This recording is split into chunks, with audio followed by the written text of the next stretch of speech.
বিদেশে দীর্ঘ চিকিৎসা শেষে দেশে ফিরেছেন ঢাকায় চলচ্চিত্রের কিংবদন্তি অভিনেতা ইলিয়াস কাঞ্চন। জীবন মৃত্যুর সন্ধিক্ষণ থেকে নায়ক ফিরে আসায় খুশি তার সহকর্মী ও ভক্তরা। গুলশানের বাসায় তাকে দেখতে ছুটে গেছেন কিংবদন্তি অভিনেতা আলমগীর ও নায়িকা রোজিনা।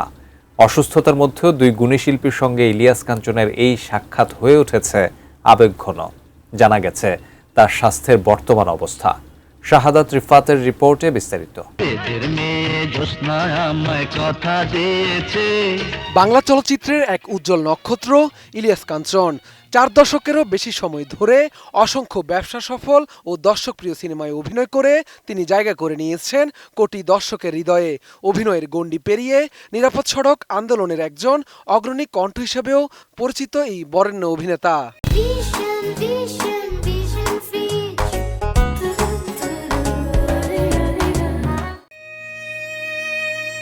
দর্শক নন্দিত এই অভিনেতা দীর্ঘদিন ধরে লড়ছেন কঠিন এক অসুস্থতার সঙ্গে। ব্রেন টিউমারের মতো জটিল রোগে ভুগছেন ইলিয়াস কাঞ্চন। টানা 15 মাস যুক্তরাজ্যে চিকিৎসা শেষে কয়েকদিন আগে দেশে ফিরেছেন এই অভিনেতা।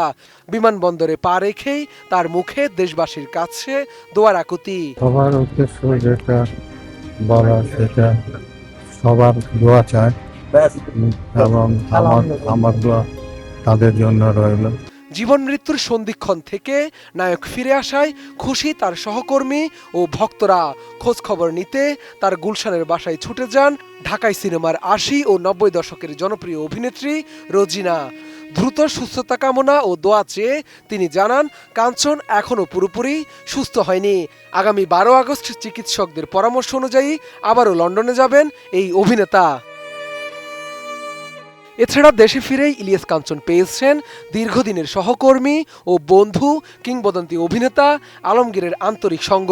কিন্তু অসুস্থতার কারণে স্মৃতির অনেকটাই আজ ঝাপসা হয়ে গেছে তার।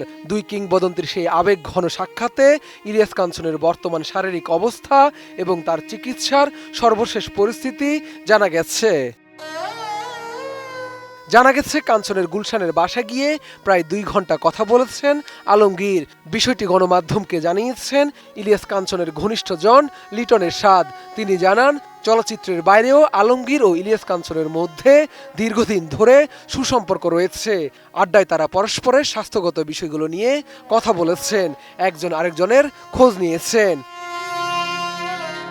তবে অসুস্থতার কারণে অতীতের অনেক কিছুই ভুলে গেছেন ইলিয়াস কাঞ্চন। তাকে কিছু স্মৃতি মনে করানোর চেষ্টা করেছেন আলমগীর। দুই কিংবদন্তির এই মুহূর্ত উপস্থিত অন্যরাও মুগ্ধ হয়ে দেখেছেন। অভিনেতার মস্তিষ্কে অস্ত্রোপচার হলেও জটিলতার কারণে টিউমার পুরোপুরি অপসারণ করা যায়নি। সেই থেকে চলছে কেমোথেরাপি। সব মিলিয়ে শখানেক কেমোথেরাপি নিয়েছেন ইলিয়াস কাঞ্চন। দীর্ঘ এই চিকিৎসায় অভিনেতার আশানুরূপ উন্নতি হয়নি বলে জানিয়েছেন লিটন এরশাদ। বরং সেখানে থাকতে থাকতে দেশের জন্য অস্থির হয়ে পড়েছেন। তাই কিছুদিনের জন্য দেশে এসেছেন। শীঘ্রই আবার ফিরে যাবেন লন্ডনে নির্ধারিত চিকিৎসা নিতে।